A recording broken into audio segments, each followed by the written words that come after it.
Hello there, fellow model makers, and welcome to part 2 of my Tamiya 1/35th scale Matilda Mark III/4 build. Right then, this is where we left off last time.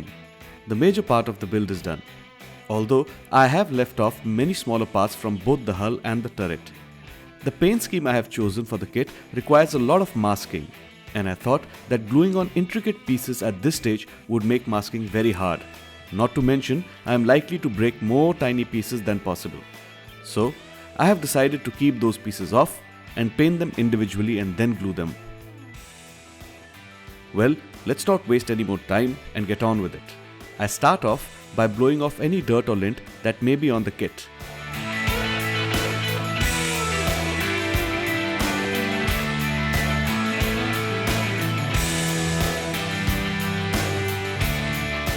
Next, I give the entire kit a light dusting of white paint. This will eventually help us with our shadow coat. I don't lay down a thick white coat, just a light dusting.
Once the white paint is dry, I take some semi-gloss black and start off on the pre-shading, which is basically laying down a shadow coat.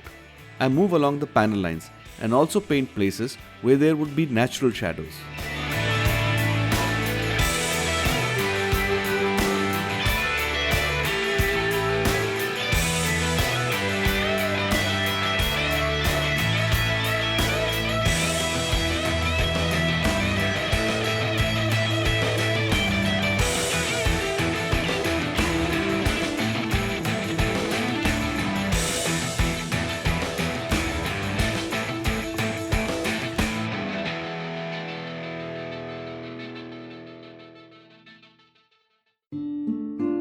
Let's not forget the tiny parts that are not on the kit yet. The first coat that goes on is Tamiya's Desert Yellow XF59. While painting, I don't spray the entire kit with the paint, just the areas where this particular color has to go. I do this to firstly try and preserve the shadow coat, which doesn't always work, but more importantly to reduce the amount of paint buildup on the kit.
Masking this kit is not easy as the surface is uneven and the tape will not stick to the surface in many places. This may prove to be a challenge while trying to achieve sharp edges. Anyway, I mask the best that I can and hope I can control the overspray with some careful airbrushing.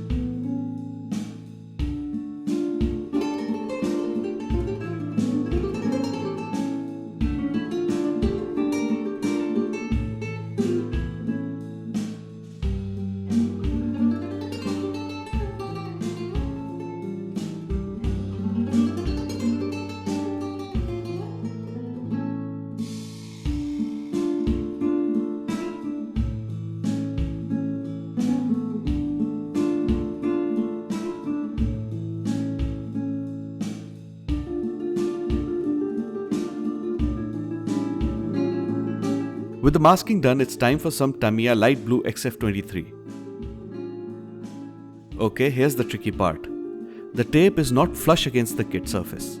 That means there are gaps between the tape and the plastic, and the paint can easily run into these gaps. The first thing to try and prevent such a disaster is to ensure that you do not flood the area with paint. Easy light coats of paint, that is what you must aim for. Do not let paint build up. If you do, there is every possibility of it running under the masking and ruining the effort. Secondly, please note that I keep the airbrush at right angles to the surface while painting over the masked area. I want the paint to hit the masking flush on and not at an angle. If I paint at an angle, the overspray is definitely going to go under the tape and I will end up with blurred lines rather than sharp edges. Control your urge to spray at an angle to get to those hard to reach areas. Worst case scenario, if you miss such an area, is that you go back with a paintbrush and touch it up. But if you flood the area with paint with an angled airbrush in trying to cover up every nook and cranny, you will surely ruin the paint job and most likely have to start again. So just to recap, paint in light misty layers ensuring you don't flood the area and keep the airbrush and painting surface at right angles. And lastly, pray to the modeling gods.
Once the light blue paint is dry, I mask it and I now spray the final color of the scheme. I am using Tamiya's NATO Green XF67. The instructions actually suggest that we go with a mix of XF26 deep green and black. But I thought that was just too dark and the color would only get darker with subsequent weathering. So I went with NATO Green. Also, I had NATO Green lying about and did not want to go all the way to the hobby store for just one jar of paint. Because I can guarantee you that I would have gone into the store for one jar of deep green but come out with 2 kits, half a dozen painting brushes, masking tape, and an assortment of tools and pigments that I would never use.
And now for the moment of truth and my favorite part, the unmasking.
Well, I must say I'm very happy. Other than some very minor blurring of lines, which I can easily go back and fix, the paint scheme has come out wonderfully. This is great. I love it when things work out, an occurrence that is rather rare. I now put together the remaining tiny bits that need to go on the kit, like these lights.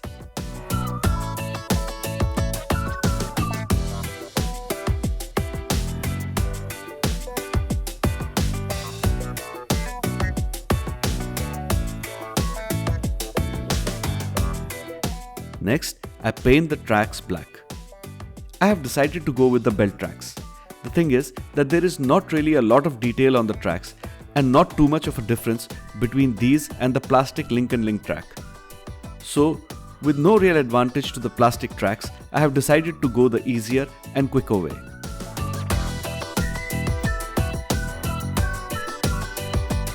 I won't be applying too much weathering, especially rusting on the tracks. I figured that rusting would not be a major factor in the North African desert. I will, however, later add a lot of sand to the kit.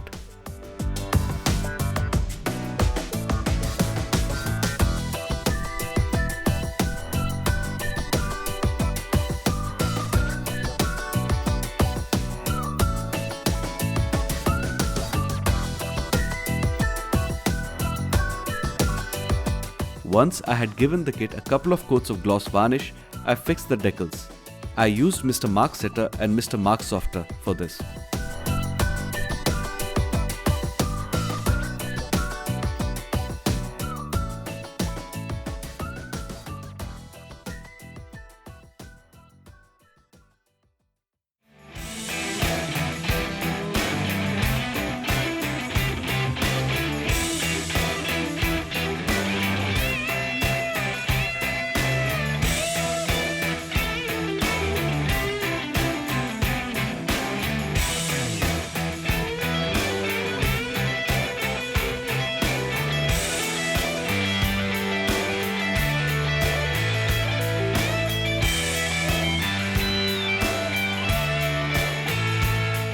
Once the decals had conformed, I gave the kit a couple of layers more of gloss varnish.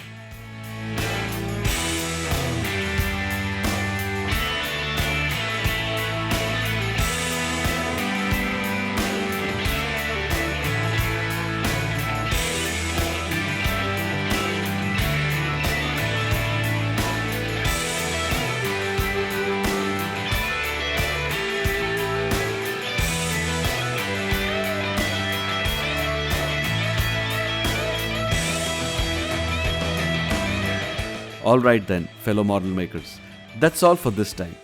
The kit is painted and all that needs to be done is some weathering, but that will have to wait till the next part.